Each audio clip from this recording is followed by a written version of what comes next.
stranded on a dying world. The sky of Vexel 9 was no longer blue. Thick clouds of smoke and ash choked the air, turning the sun into a dull, crimson eye hanging over the ruins of a once thriving world. Fires still burned in the shattered remains of the Karine hive city, sending acrid fumes into the already poisoned atmosphere. The war was over. The victors had left, and all that remained were the dying. Shritak limped through the rubble, her chitin cracked, oozing dark ichor from deep wounds. She had once been strong, once been a hive matron, a guardian of thousands of Karine young. Now, she was reduced to a crippled husk, her body barely able to support the trembling child clinging to her chest. Vrika, her only surviving offspring, pressed his tiny frame against her, his mandibles clicking softly in fear. She tightened her arms around him, whispering a weak hum in the Karine tongue, a soothing sound meant to calm the young before sleep. But there was no sleep left on this world, only death waiting in the shadows. Her antennae twitched. Something was coming. A deep, mechanical thrum echoed through the ruins, followed by the distinct clatter of metal limbs striking stone. Shritak froze, her instincts screaming. A ZYX Reaper drone. It moved through the wreckage with unsettling precision, its multi-jointed limbs scuttling across the ground like a spider. Its single, glowing red eye swept the area, scanning for any signs of life. Shritak sucked in a breath and pressed herself against a collapsed pillar, shielding Vrika beneath her torn cloak. The ZYX had won. Why were they still hunting? A cruel truth settled in her mind. They wanted no survivors. This wasn't just war. It was extermination. Vrika whimpered. The Reaper's head snapped toward their hiding place. A sharp beep. A target locked. Shritak braced herself. No escape. No mercy. The Reaper's weapon ports unfolded, twin barrels whirring to life as it prepared to fire. Shritak closed her eyes, wrapping her arms tightly around Vrika. If this was the end, she would not let him face it alone. Then, crack! The sharp report of a projectile weapon shattered the stillness. The Reaper's head jerked violently as a burst of fire punched through its metal shell. Sparks and black fluid erupted from its eye, and it screeched in a garbled, electronic wail. Another shot rang out, then another. The Reaper collapsed in a heap of shattered metal, its body convulsing before falling still. Shritak's breath hitched. What has happened? Then she heard them. Voices. Deep, guttural. Alien words, spoken with urgency. Not ZYX. Something else. A silhouette emerged from the smoke. Tall, bipedal, armor-clad, and carrying a weapon unlike anything she had ever seen. More figures followed, moving with efficient precision, sweeping the area with their weapons raised. Shritak instinctively curled protectively around Vrika, her limbs trembling. The lead figure, a broad-shouldered warrior with dark armor and piercing eyes, raised a hand, signaling the others to lower their weapons. Then, in a slow, careful motion, he removed his helmet. A human. Shritak had never seen one in person, but she had heard the stories. The outcasts of the stars. The rebels. The unpredictable warriors who fought wars not for conquest, but for each other. And now, one stood before her. Alive. Real. The human spoke, his voice steady but filled with something strange. Not cruelty, not hostility, but concern. Shritak didn't understand the words, but the tone. It was not the voice of a conqueror. The human holstered his weapon and took a cautious step forward. Not threatening, not demanding, just waiting. Vrika peeked out from under her arm, his large, luminous eyes locking onto the human's gaze.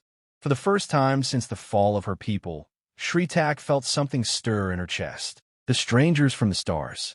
Shritak's body remained tense as the humans advanced, their weapons held low but still ready to fire. Her instincts screamed to flee, to fight, to do anything but trust these unknown creatures, yet she had no strength left. She clutched Vrika tighter, shielding him with what little remained of her shattered armor. The human in front, the leader, she assumed, spoke again, his voice measured, calm. His strange, fleshy face had no mandibles or antennae to signal intent, but his eyes, small, yet sharp, held no malice. Another human moved beside him, this one smaller, wearing lighter armor, a different marking on her shoulder. She crouched, pulling a device from a pack and flicking it open. A soft blue light hummed to life, scanning over Shri Tak's body. Shri Tak hissed weakly, but she did not have the strength to resist. The female human muttered something in her own tongue and turned toward the leader, her voice quick, urgent. He nodded, then spoke in a more forceful tone. Another figure approached, bulkier than the others, his armor worn and dented. He grumbled something, shaking his head before reaching into a pack and tossing a small, silver-wrapped object toward Shri Tak. She flinched, expecting an attack, but the object did not explode. It simply landed before her in the dust. Vrika, still trembling in her arms, sniffed the air and let out a soft chirp. Before Shri Tak could stop him, the child reached for the object, peeling away the metallic wrapping. A soft, brown substance was inside. Vrika hesitated, then cautiously took a bite. His eyes widened. He chirped again, excited this time, and devoured the rest with greedy bites. Shri Tak felt something inside her chest tighten. The humans were feeding her child. The female human, now clearly some kind of medic, lifted a small container and gestured toward Shri Tak's wounds. Her movements were slow, deliberate. A request, not a demand. Shri Tak hesitated. She had lost everything. Her hive, her world, her people. She had fought to survive, to protect her child, but she could go no further. If these humans wanted her dead, she would already be dead. With trembling limbs, she loosened her grip on Vrika and lowered herself to the ground. A signal of surrender. The medic immediately moved in, working with swift efficiency. A cold gel spread across Shri Tak's cracked chitin, numbing the pain. The human's hands were strange, soft, warm, but precise. Gentle. Vrika, still licking his claws clean of the food's strange flavor, crawled onto Shri Tak's lap and stared at the humans with wide, unblinking eyes.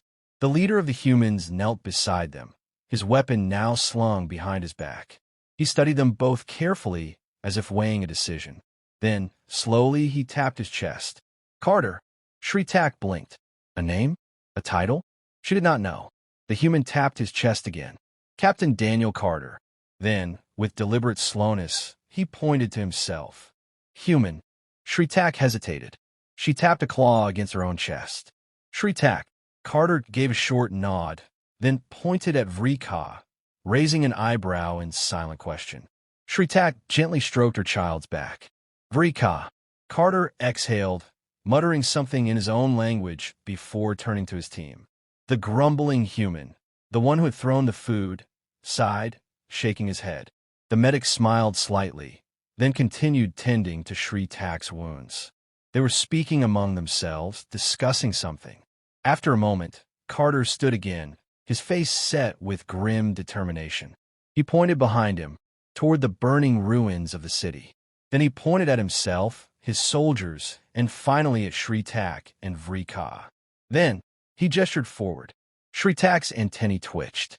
He wanted them to come with him. The realization struck her like a shockwave. For the first time since the slaughter began, someone was offering her a chance to live. She looked down at Vrika. He was still so small, his body thin from starvation, but his bright, curious eyes were locked onto Carter's outstretched hand. Shri Tak had no reason to trust these creatures, but she had no other options. And so, with great effort, she pushed herself to her feet. Carter gave a single nod, then turned and signaled for his soldiers to move. Shri Tak took a deep breath, shifted Vrika onto her back, and followed the humans into the ruins. For the first time since the fall of her people, she was not walking alone. The long march to safety. The ruins of Vexel Nine's hive city stretched endlessly before them, a skeletal graveyard bathed in dying firelight. Shri Tak moved as fast as her wounded legs allowed, her body screaming with every step. Vrika clung tightly to her back, his small arms wrapped around her neck. The humans moved ahead, their strange weapons raised, scanning the streets. Their leader, Captain Carter, had positioned himself at the front, while the medic, Dr. Park, stayed close to Shritak, watching her carefully. They traveled in silence, save for the occasional crackle of distant flames and the low hum of ZYX patrols in the distance. Shritak had no idea where they were going, only that Carter had a purpose. She clutched Vrika closer. Whatever these humans wanted, they had not abandoned her yet. A world in ashes. After an hour, Carter signaled for a stop beneath the remains of a collapsed Kareen temple.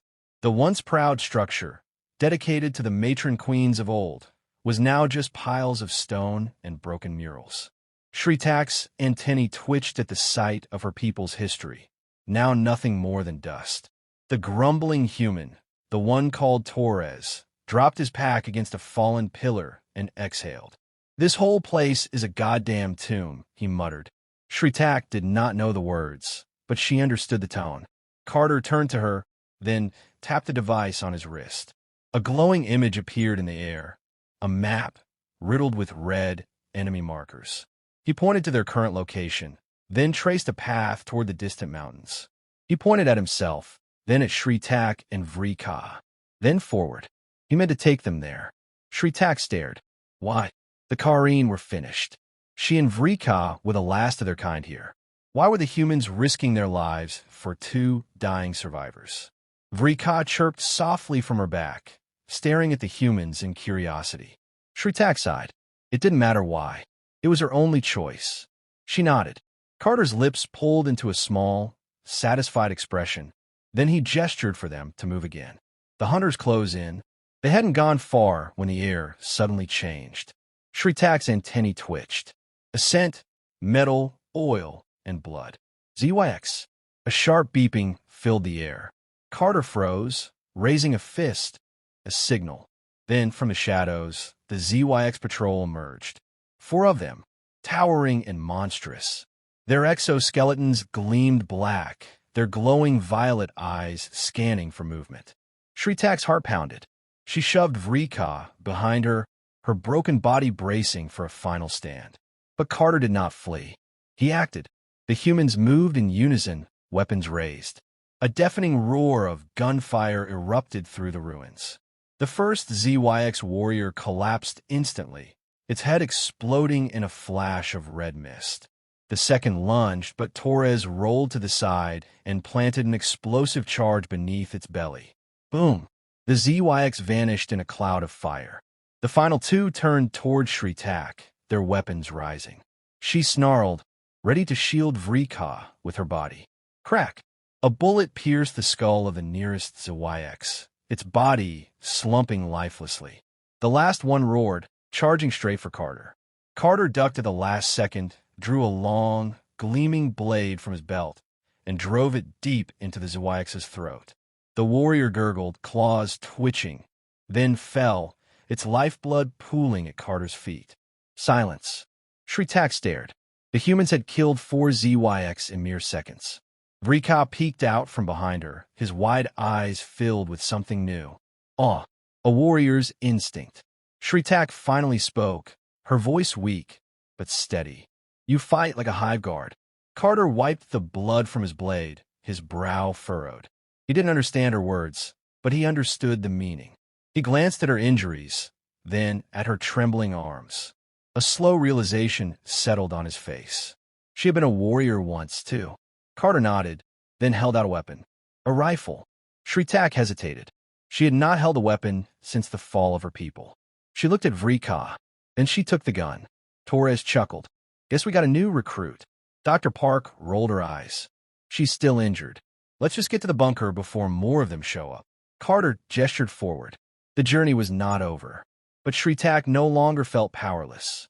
For the first time in a long, long time, she was ready to fight again. The last stand before dawn. The wind howled as the humans and their 2 alien charges pressed forward through the ruins. The journey had been slow, each step marked by exhaustion and the ever-present threat of the ZYX patrols hunting them. Shritak's grip on the rifle remained firm, though her limbs trembled with fatigue. Vrika clung to her back, his small body shifting restlessly, sensing her tension. He was hungry again, but she had nothing left to give. Carter moved ahead, eyes scanning the darkened streets. Their destination was close, some kind of human bunker hidden beneath the mountains. But something felt wrong. Shritak's antennae twitched, her warrior instincts screaming a warning. They were being watched. She halted, her body going rigid. Carter noticed and raised a fist, a silent command for the squad to stop. The humans dropped into defensive positions, weapons up. A low clicking sound echoed through the ruins. Not mechanical, not human. ZYX. Many of them. Then the ambush began. An unseen enemy. From the darkness, 6 ZYX warriors emerged, their violet eyes glowing in the dim light. They had been waiting, stalking, ensuring the humans had nowhere to run. One of them spoke in the guttural tongue of the Hive World killers. "You cannot escape, traitor." The words were directed at her. Shritak's mandibles clenched. The ZYX had always viewed the Kareen as inferior, unworthy of survival. But now, seeing her among humans, they considered her worse than an enemy, a traitor to the natural order. The largest of the ZYX warriors, a brute covered in battle scars and thickened exoskeleton plating, stepped forward, tilting his head as he studied Shritak. Mocking. "Did you think the humans would save you?" His voice was full of contempt. "You and your spawn are already dead. They're just dragging it out." Shritak's claws tightened around the rifle. "No, not again." Carter muttered something under his breath. "Negotiations are over." Then he fired the first shot. The battle for survival. Gunfire tore through the night. The first ZYX fell before it could react, its head exploding in a mist of black ichor. Torres and Park took cover, firing in controlled bursts. Shritak moved on instinct, her body remembering the rhythm of battle. She raised the rifle and fired at the second ZYX, hitting its leg and dropping it to the ground. But the leader, the massive brute, charged forward with terrifying speed. He crashed into Carter, knocking the human captain to the ground. Shritak roared in fury. Without thinking, she lunged forward, claws extended, and slammed into the ZYX's side. The brute snarled and swung a massive armature, sending her skidding across the ground. Pain exploded in her side, but she forced herself up. Vrika screamed from behind the rubble, his tiny form trembling. The ZYX leader ignored the humans now. He wanted her. "You fight," he growled. "But for what? Your hive is gone. Your kind is gone." He stepped forward, raising a wicked blade. "Your son will die alone in the dirt." Shritak bared her mandibles in fury. Vrika was all she had left. He would not die here.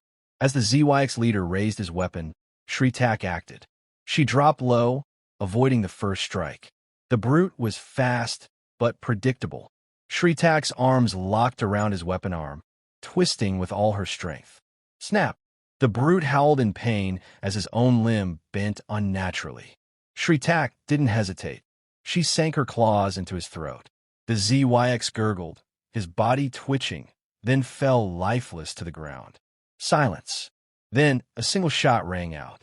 The final ZYX warrior collapsed as Carter put a bullet between its eyes. The fight was over. The choice of a warrior. Shritak stood panting, her body shaking from exhaustion. Vrika ran to her, pressing himself against her leg. Carter approached, lowering his weapon. His expression was unreadable, but his voice was calm. "You fight like a soldier." Shritak met his gaze. "I was one." Torres muttered, "Yeah, no kidding." Carter studied her for a long moment, then finally offered his hand. "We're heading to the bunker. You and the kid come with us." Shritak looked down at Vrika, then at the fallen bodies of the ZYX. The war for her people was over, but her fight was not. She took Carter's hand. Together, they stepped into the night, leaving the ruins of a dead world behind. For the first time, Shritak was not just surviving.